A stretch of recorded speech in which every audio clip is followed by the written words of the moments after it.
Hi, I'm Jerika. I hope my cat's purring is picking up on the mic. I use she, her. Hi, I'm Air. I use he, him. And I'm Haley. I also use she, her. And this is Inside Check, where we delve into the dungeon of your bad decisions to retrieve the treasure of wisdom. Hello, everybody. Hello. Wisdom just sounds like a curse of some variety. Wisdom. Da-da-da. Dungeon crawl, peeking around the corner. Da-da-da. Dungeon crawl, falling down the stairs. Da-da-da. Dungeon crawl, opening the car door. Da-da-da. Dungeon crawl, something that rises stairs. Following the right-hand rule. That What? Grips are really super cool. Dungeon crawl. Dungeon crawl. Welcome to it. Who's got one? Welcome. I don't have one, but I did promise the listener something a long time ago. Sure. Maybe I will sing Georgia now. Oh. Ooh. And regret my decisions. J insert backing track now. Now, why are you singing Georgia? And by Georgia, I do mean Georgia on my mind. My favorite version being by Ray Charles. If you are not, this is a great time to plug our Discord. If you have not joined the what is our podcast called? Podcast. If you have not joined the Inside Check podcast Discord, I would encourage you to do so. We have a fun time. We also have created a channel called Screaming Into the Void, which we took great use of during the election season.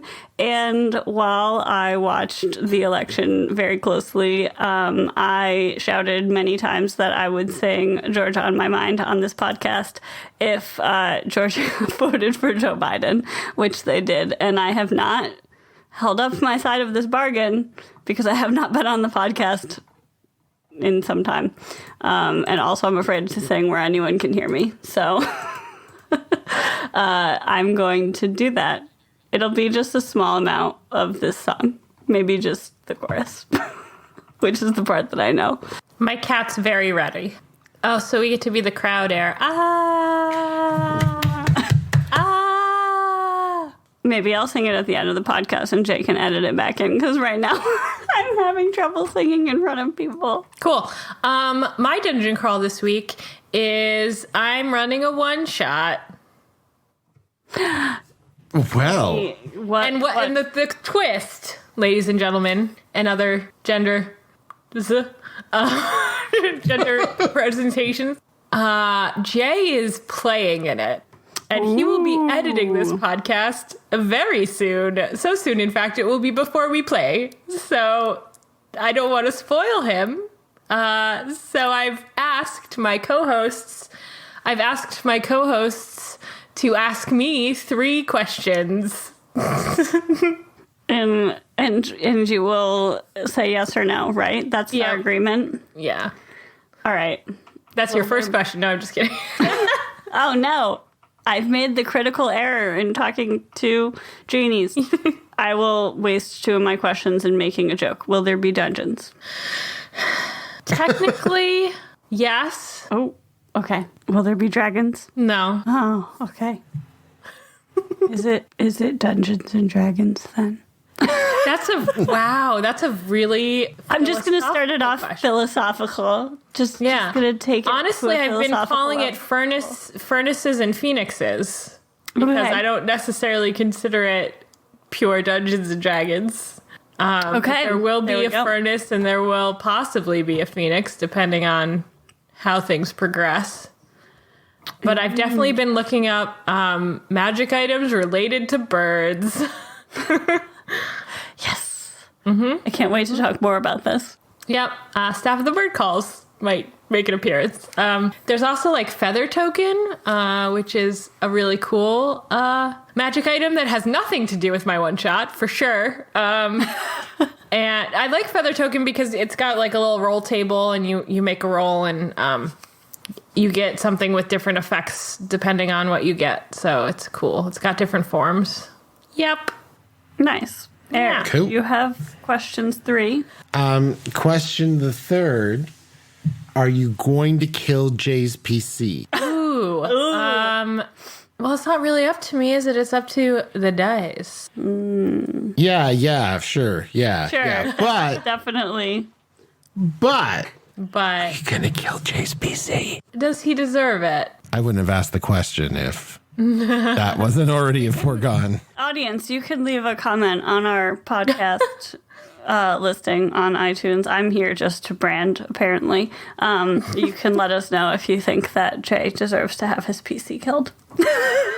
Or join our Discord and tell us here. So luckily, Jay isn't playing Clarence this time. Oh, Otherwise, good. there might be other feelings. But I don't know. We'll see.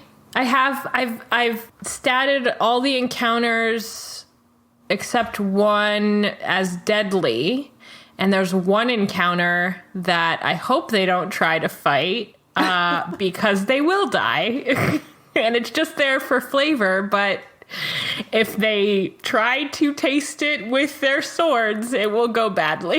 It sounds like a perfect trap for Jays. Yes, I think it might be a good Jay trap. Yes, indeed. Jay, don't listen to this part. Edit it Edit without this out of your listening. brain. I mean, I love Jay, but knowing Jay, his brain will take care of that in the fullness of time. Yeah, definitely. Oh, right. You told me you were going to screw me this way. Well, you got me. Whoops. Additional dungeon crawls can be inserted here. Yeah. Well, I wanted to say I have one that I think Haley can jump in on here. Insofar, speaking of our dear friend Jay, who we rib in a friendly fashion because we love him dearly, he has invited us to be part of history tomorrow night. So just, I want you all to be aware that myself and Haley, under Jay's, DMmanship, will be setting the We're gonna win. we're gonna win. We're going to win Dungeons and Dragons. You heard it here first. We're gonna How will this set occur? the world record any % speed run for Dungeons and Dragons 5th edition. That's very impressive. We found a lot of tech that we found a lot of tricks. It turns out that if you leave Haley in an idle animation long enough, she actually clips through like several levels of the dungeon and lands straight on the dragon doing like 200 bazillion damage. Wow. So Even at like, third level. We're going to do it at third level, folks. You can win Dungeons and Dragons at the Is third this level. going to be streamed? It's I think it might make its way onto Jay's really good Dungeons and Dragons show. Oh, that's a really good Dungeons and Dragons show. yes. A really good one, might say. So keep an ear to the ground for that. Guinness, get in my mentions. Feel free to DM me because Not the beer, the record people. I mean, listen, We're both. why It's not fine. both? GIF? Yeah, like. But whoever wants to talk to me, I'm so lonely. Just talk to me, people. But specifically the Guinness Book of World Records, I would love to bend your ear about how we are going to make Dungeons and Dragons history. That sounds exciting as fuck. Yeah, that is the energy we are going to be bringing to this sort of adventure. As my company would say, LFG. Looking for Yes. group. No. In this context, it means let's fucking go. Oh, okay. Nice. Cool. I wish you much luck. And Thank I'm you. sure you will succeed because you have no competitors. Default. knows? Default. We could start a trend. Esports are trending right now. They're very popular. There's even a degree that you Yes, can get. you can get degrees in esports. Don't Google it. It's It's a people thing. who want to take your money. It's people who want to take money. I mean, yep. Predatory universities, that doesn't exist. Not at all. Not at all. Or if you were going to stat out a predatory university monster, What CR rating would it be? Oh God, it would be like Tarrasque level CR, except like it's like a Tarrasque, except it convinces you that your best path forward is to walk into its mouth. Yum, yum, yum. Yeah. A monstrosity, you think? Oh, for sure. For sure. An aberration? I don't know. Ooh. Both. I don't know. Both. An aberrant monstrosity. A monstrous aberration. Yeah. Well, the science isn't all in yet. We'll have to wait till the universities publish and then make us pay for it so we can read I it. did my thesis on monstrosities. Well, we'll get there one day. Anyway, Yep. do we want to dive into some cues? Yes. What is striking y'all's fancy vis-a-vis cues today? There's a great question that I would like to talk about. Please. It is about birds. Shall I read the question that I wrote? Yes, it's from Jerika. Cool. I was giving you the opportunity to pretend it came from someone else. I took this opportunity to see if we could cheer Haley up with some of these cues. So I asked for some good ones and was, Sialatis did a great job, great effort. But we needed some more contenders as well. So here we go. I have no answers for why I am so cool. I think it's like the total package that you have: the brains, the beauty, it's brawn. a sum. Yeah, it's a sum of. It's more than the sum. Strong fingers for the typing and all the work you do. I have been told I am an angry sounding typer because I type very loud. That's really cool, I guess. Which of the following is the most useful / versatile use of the staff of bird calls and why? A finch's chirp, a raven's caw, a duck's quack, a chicken's cluck, a goose's honk, a loon's call, a turkey's gobble, a seagull's cry, an owl's hoot, or an eagle's shriek? Discuss. I mean, we decided that it was Goose, but we were all just really excited about Untitled Goose Game. So that might have clouded our judgment a little bit. It's true. I do like goose honks. Geese are great. I watch them fly by my window. For those of you who are not aware, I got a bird feeder set up during quarantine times, and I'm very into birds right now. I think... Do you have to choose just one bird call? No, but okay. For the premise of the question, yes. Okay, no, that's fine. Just curious, because I actually was not aware. I have never used the staff of bird calls, which seems like a failing on my part. Add it to your if you character. haven't been given one, how can you know what you don't know? Sure. Are you going to put one on your character for fastest ever D&D? Any percent? Yes. Maybe that will have to happen. I think it works because essentially makes it a soundboard. Yes. Yes. Soundboard. Oh my God, it does. Great.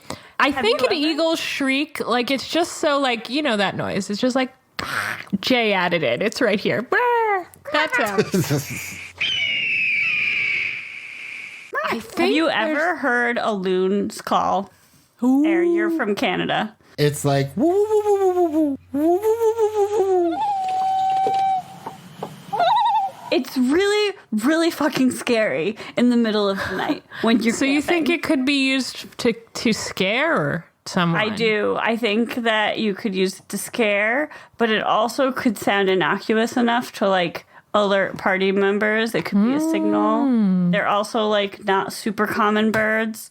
So, like, you could use it. Like, a finch is a pretty cute bird, and I like to listen to them chirp. They make me really happy. It would be a great use mood of boost. Bird calls as a mood booster, but maybe not the most if you're, like, trying to signal to your party because they're really common sound. But, like, loons, there's not a lot of loons around. At least not where I have been. Mm-hmm. I like that they include both carnivores and herbivores, like predatory birds and like non-predatory birds in this list, because in that case, like you could, if like the bad druid you're fighting is like a rat now, you can just make an owl hoot and it'll get real scared, maybe. Or you could do like a chicken's cluck around the corner, and like the wild pack of dogs that's after your friend will be like, ooh, dinner. Good food. Good eating Yum. over there. Really good food. Yeah. I also just really like the sound that turkeys make. And I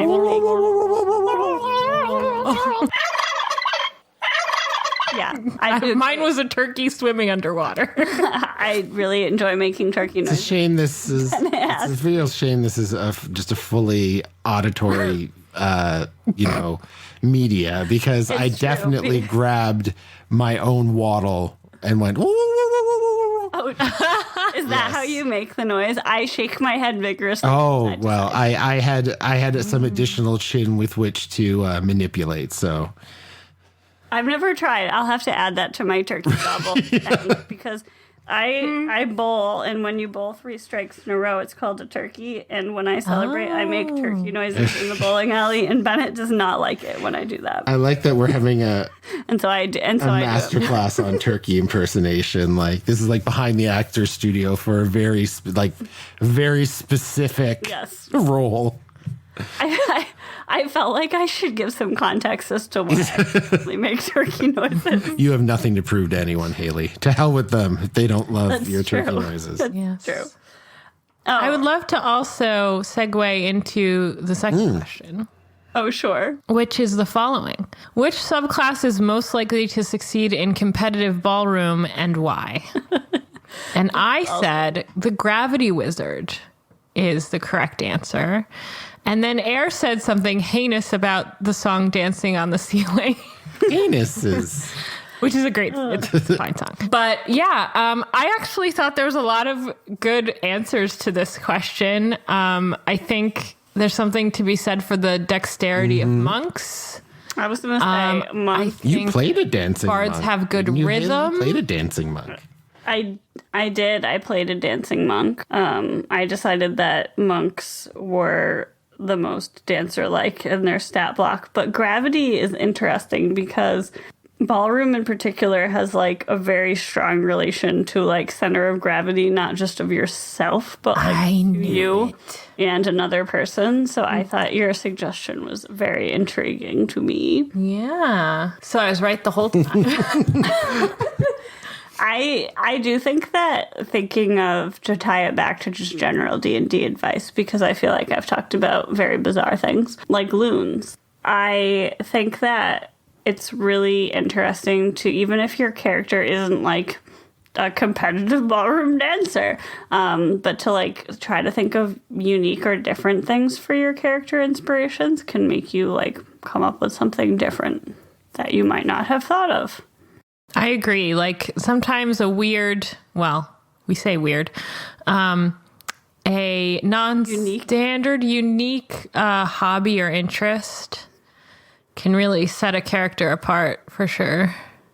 It's true. Or even just like you set the foundation and then you could change up like what they do or why you even created them. They could turn into something else. I like the idea of a bard who like it creates magic through the artistry of dance, but that would mean like the material component to all of their spells is the dance partner if they're a ballroom. And they get consumed. Well, let's hope not. no. Let's hope not. Or is it more of a? I think it's more of a spellcasting focus, and essentially you'd get to play 2 PCs. You know, like your PC and Bob, the guy you dance with, or whatever. And then you have to bring them all around. Or you could do a creation bard, and you like just animate like a mannequin or a statue or something to be your dance partner. A broom. Room. I've danced with books and with pillows and with what else is good? Pillows are good because you can find big ones. They kind of hold your arms in the right place. I've taught a couple of ballroom classes in the COVID era via Zoom, and pillows have worked the best. That makes sense. So maybe you could just have a pillow focused, but it just has a face. You draw a face on it. It's the Wilson strategy. good questions. Should we? I enjoyed these questions. Thank you. I needed some cheering up, so I appreciate it. How about this one from our dear friend Ooze the Muse? Given the opportunity, what physical location would be your dream spot to play a game of Click-Clack Math Rocks? Q inspired by D&D in a castle. So obviously we live in a time when getting together to play D&D together, meaning like in meat space where you can be close to other humans, which is a thing I'm led to believe in the before times people did. And enjoyed even. And enjoyed, yeah. Not because they were forced to by their spouse. You sounded so nice. Oh God, your voice. Sorry. Oh, okay. But where would you want to play D&D most of all? So I like the concept of D&D in a castle is really great. You're playing in a castle, maybe, probably. However, I have attention problems. I would just want to run all over. And I very often will either tune out or start thinking about my own stuff or possibly even do work, heaven forbid, or start drawing, or who knows, maybe open a YouTube if it's a really boring game. And I have a suspicion that if I'm in a really cool, awesome place, I'm going to get super distracted by the place. So I think local game stores are extremely good places to play D&D because they're fucking boring to look at. They're boring. I was going to say you're not like window shopping the whole time. Like, ooh, well, Math Rocks, in the local game store I used to play at, and in some in the area, the sort of table area where you play D&D is like separated from the area with all the cool stuff. And it just had like unpainted brick walls and like a little bit of a crappy ceiling, like linoleum floor. The lighting was a little not harsh. The other one, Dim. yeah, Dim lighting. dim. Yeah, a little dim on the lighting. But if we're talking about ambiance and like the game doesn't matter, and so I can just like let someone tell me a story and come in and out of paying attention. A good place for D&D. Gosh. Could there be a D&D cruise? I have no interest in ever going on a cruise in my life. Haley vetoes. I'm sorry, but like the idea of public and then you can't get away from it. Like you can't get off. You're in the middle of the ocean. I mean, you could always just like put yourself in jail, which is your cabin. That's true. If you wanted. That's true. I have heard, I don't know. I just think of them as floating toilets. There's a really cool train station in Bellingham, Washington. People have weddings there. I've been there once when I took a family trip to Alaska. And for some reason, it's coming to mind as like a really cool like spot to do things in. I'm sorry that I vetoed your cruise idea so violently. I think theoretically the idea of a cruise is nice, but I would like to be able to escape. Haley, I would like to let you know that I too think the idea of a cruise is terrible, and I have been on two. Are they better once you're on them? Do you feel like you're trapped there, or is it okay once you're on the boat? I've never been on a vacation that didn't feel like an elaborate trap, so I don't know how to answer that question. Oh man, I shouldn't be laughing, but I am. I'm sorry. It's okay. Listen, if we all can't laugh at my anxieties, then what can we laugh to at? Everything right now, because I'm not in a great state and everything feels bad, is that like I just laugh because it's the only thing I can do.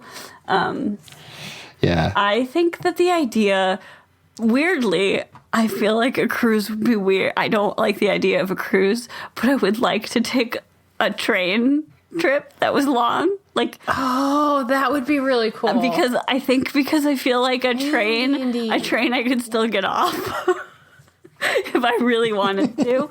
I don't think I'd want it to be like very, very long, maybe like a day or two. But a train D&D could be kind of cool. I think whatever place it was in, like your game would need to tie into the setting or else it would be distracting. Like, and if you were in a castle, like, lay some parts of the thing in this part of the castle, and then, like, you're in the dungeons, let's go into the basement. Like, move around so people can feel like they're getting to, like, check out the... Or if looking at the space was a component of winning the game, right? So that, like, you're encouraged to look at the space, right? Yeah. Because, right, like those fancy murder mystery parties, they normally rent out like a fancy space. So if D&D in a castle doesn't take advantage of being in a castle, it's really missing out. But I'm just wondering about the, like, the discount murder mystery parties where it's like dead at Denny's. Denny's. I love the idea of a murder mystery party. Like, here's a really good insight into who I am as a person.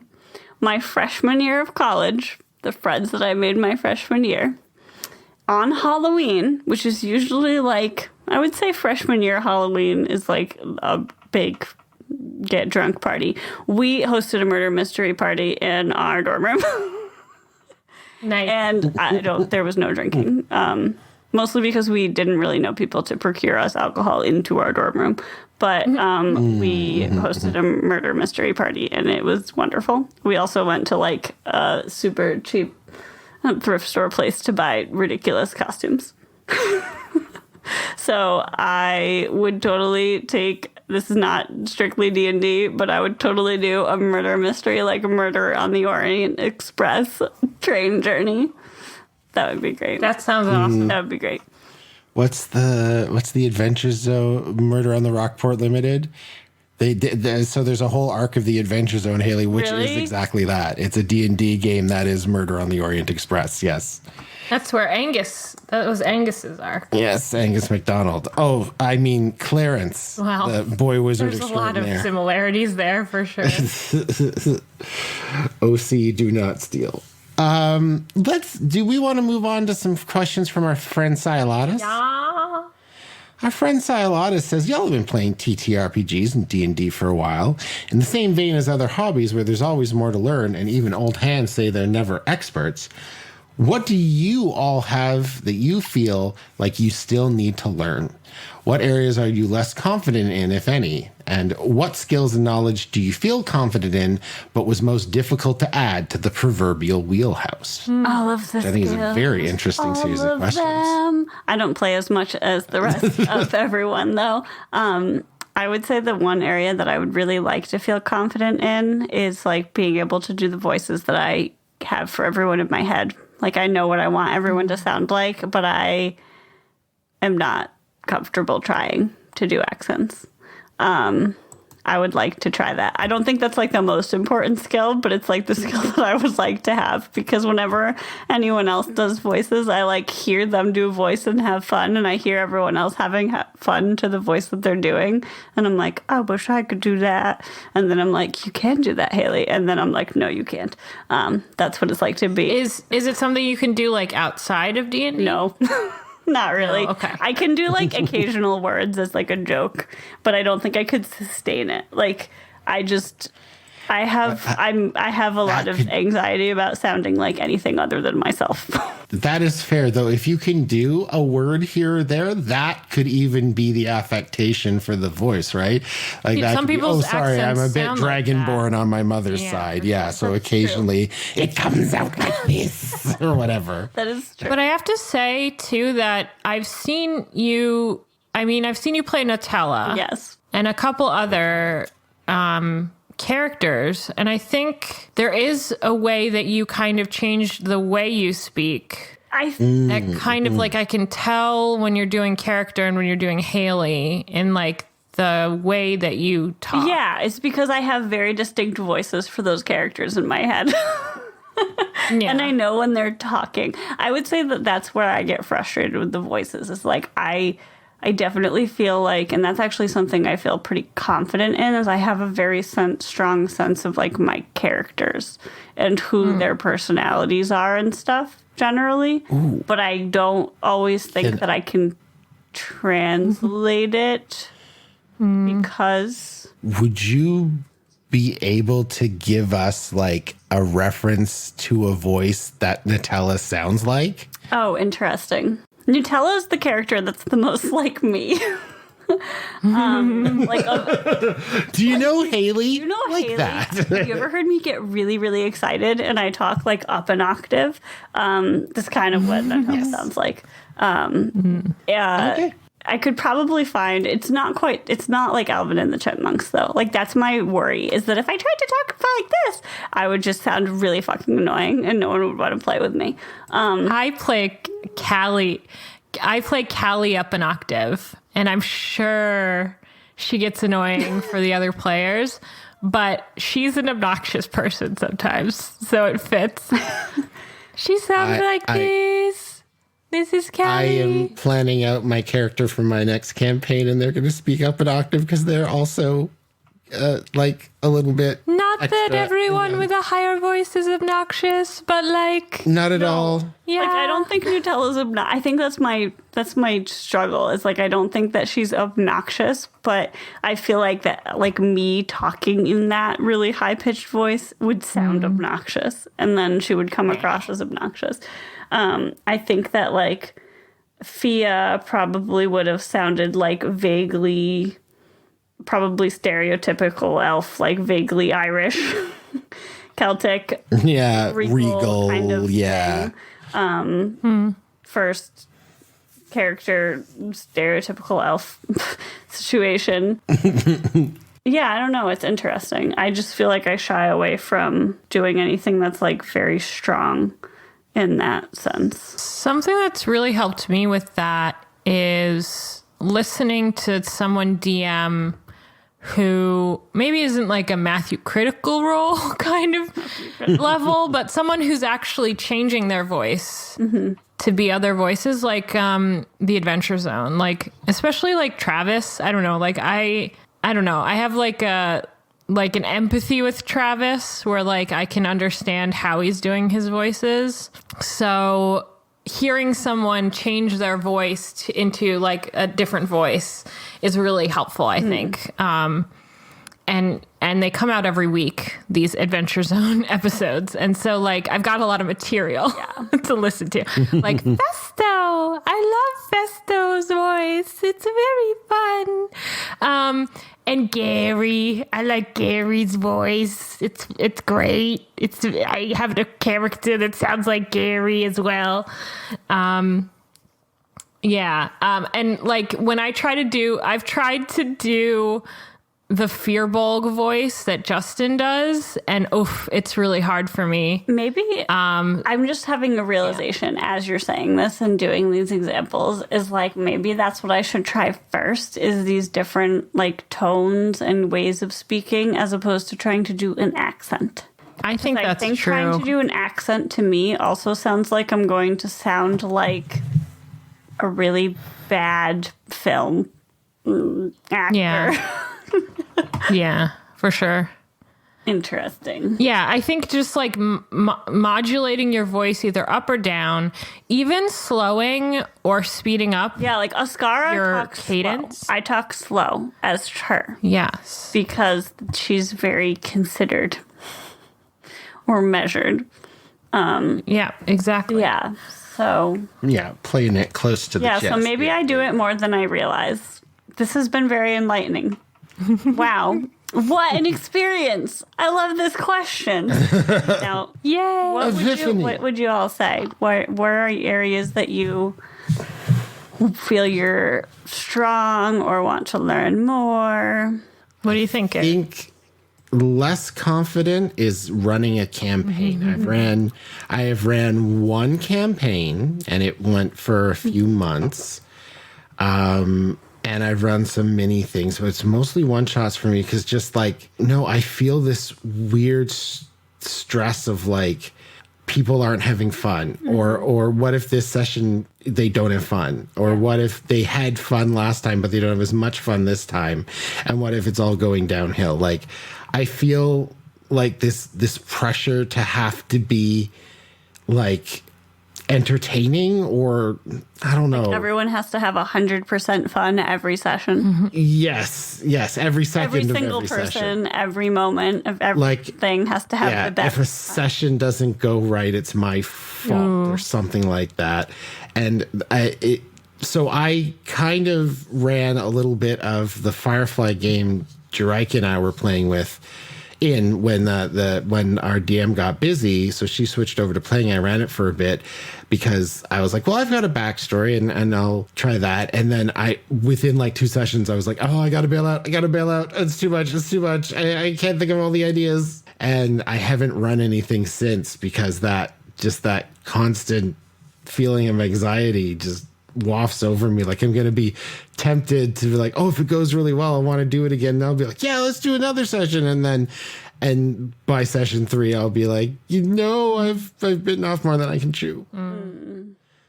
Maybe one shots are just where your comfort is. Yeah. And I want to get back to them. I know I will eventually. What about you, Jerika? I have to say running combat. I struggle with keeping everything in my head. Yeah. And running it in a way that's got some momentum, because I struggle to make snap decisions from, like, let's say you have 4 enemies, like from each of their point of views. It's very hard for me to be like, I do this, I do that, I do this. And it could just be the first thing I see on their stat block, but I don't know. I want it to be a little bit more thought out so it's not super predictable.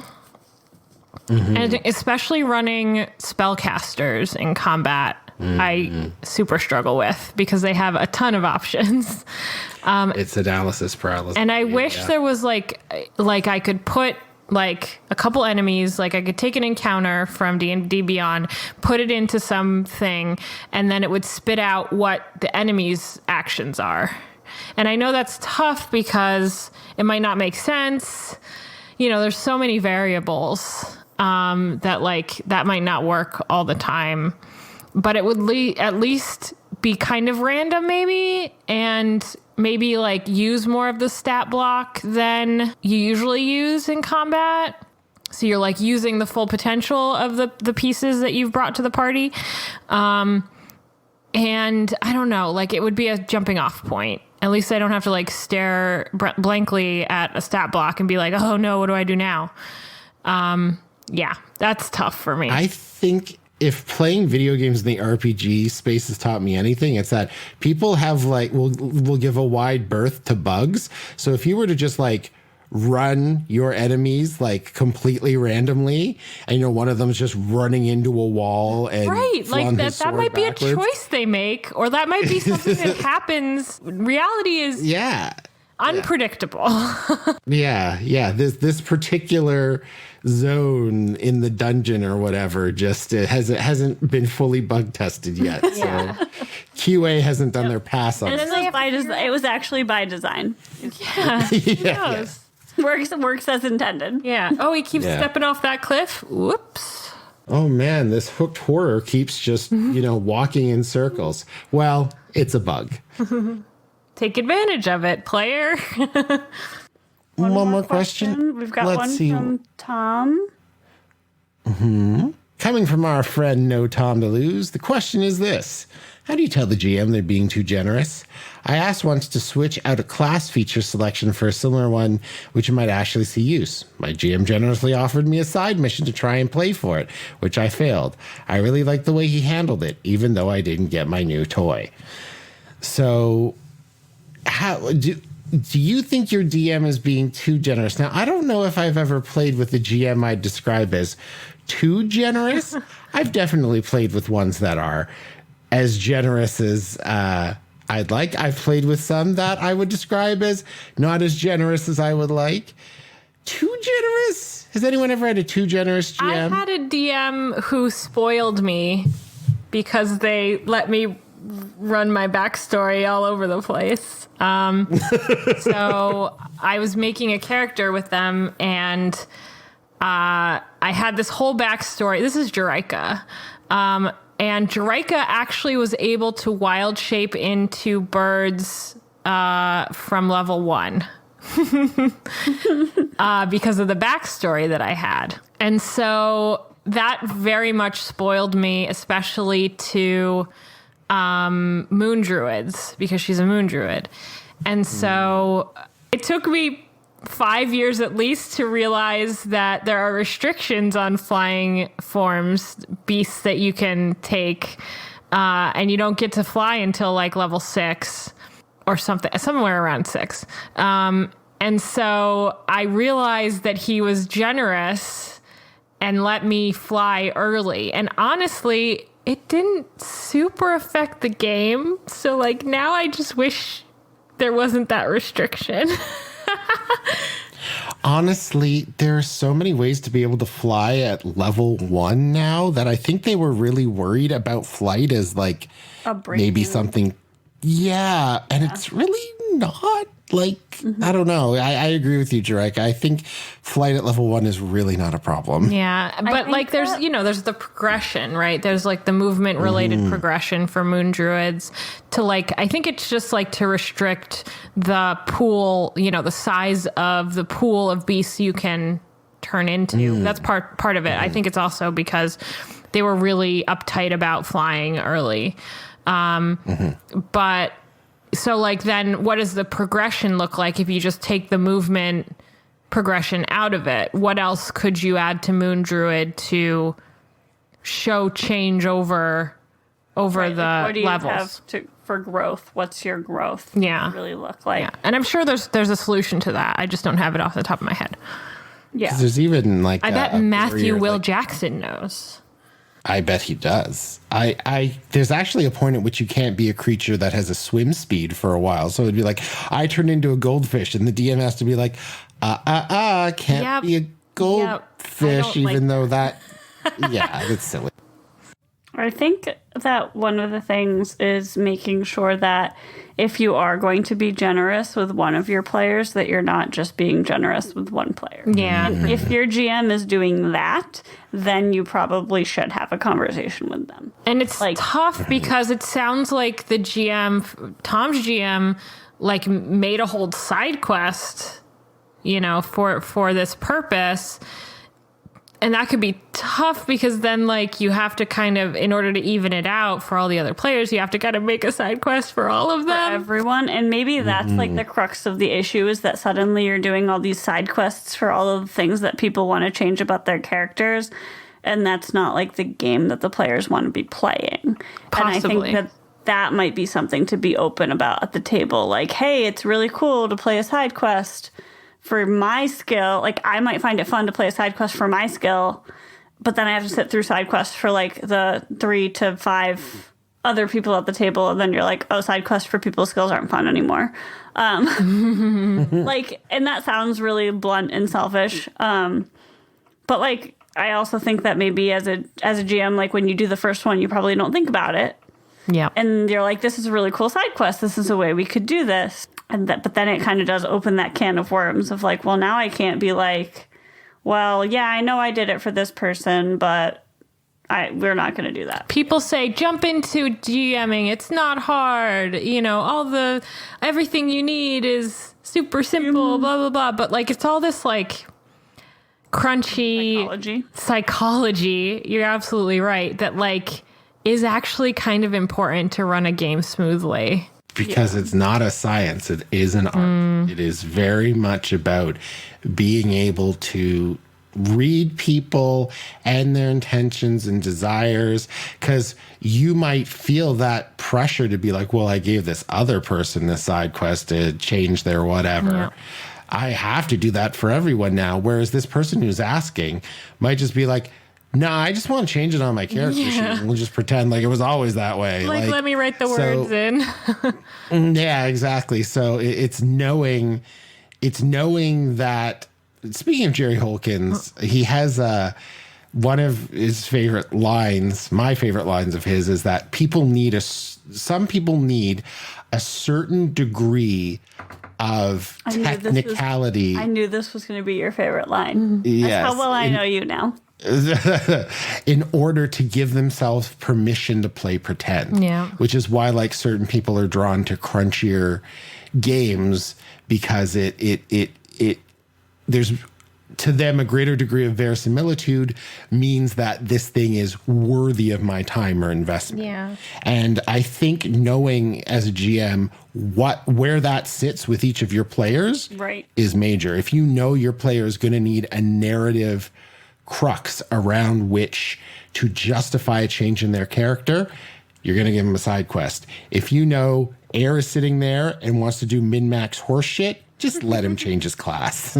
I also think that the 10,000 hour rule applies to DMing, where I don't want to discourage anyone from DMing. It just, at higher levels, it can get pretty complicated. But I would say, if you are interested in DMing at any level, just do it, because that experience will be helpful to any and all other experiences you have later, and it'll make you a better DM in the future. Yes. If you're not aware of the 10,000 hour rule, it is the theory that says that you need to do 10,000 hours of something to become an expert. Yes. This has been a side. So suck at DMing for 9,000 hours, and the last 1,000 hours will be amazing. Yes. Anyway, this episode of Inside Check was sponsored by Malcolm Gladwell. Yeah, Malcolm Gladwell. Outliers. Read Outliers. It's a great book. That was not sarcastic. I really enjoyed that book. But I also like numbers and charts and graphs and things and psychology. The end. I was going to go back to this question. Yes. Why don't you have the last say, Haley?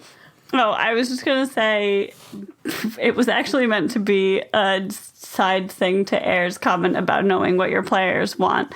I think also, like, if you know that, like, player A wants this kind of, like, level of realness, verisimilitude. I don't like saying that word because I feel like it gets stuck in their world.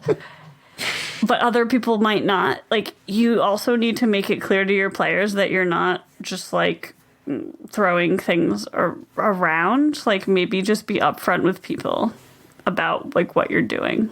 And, like, get everyone on the same page. I think sometimes, like, I don't know, people can overthink the rules. Like, I would rather, this is the kind of player that I am, I would rather everyone have fun. And just if you regret the choices that you make, like, I would rather be able to fix them. Yes, for sure.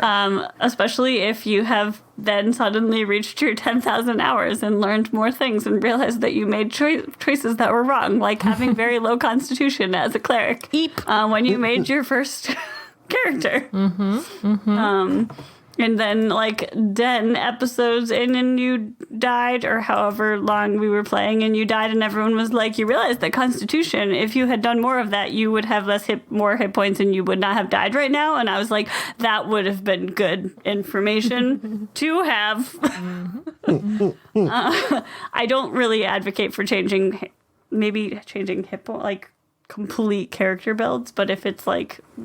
that might have been a bad example. And I think there's a rule where you can change your character up to level 4. Like, you can change anything on your character sheet up to level 4. I believe. But ask your DM. Don't assume that. Yeah. Yeah. Talk. Use your human words. Yes. And with that... alien words. And alien words. With that, we hope you'll give your alien words to a friend near you and tell them that you enjoyed. If you didn't enjoy this episode of Insight Check, maybe one of our many, many other episodes will strike your fancy. So share it with a friend when you find the one you like. What else? Oh, yes. And when you find that one, comment on iTunes and tell us which one it was. Yeah. Jerika, when you say our many, many episodes, you mean the 149 episodes we've recorded previously? Because this is episode 150. This is episode 150? Yeah. What? Nice. Feels like a momentous moment, and I didn't realize it until just now. Ooh, boy. That's a lot of... Da-da-da-da. Level up. But like as we have done 149 times before, I would like to thank Vince Vept for the amazing intro and outro music, Never Stand Alone. And I would also like to thank Burnham with 3Ms, the better 3M, as I would like to say, for our social media and branding faces. Burn's the best. Go commission something from them and all that. What else? If you would like to ask us a cue, we do solicit cues in our Discord, and our Discord can be wiggled into through our Twitter. So you can go at us on. Find us at Insight Check Pod on Twitter, and our Discord is in our profile. It's true. And as always, answering your cues from our collective A's. This was Insight Check.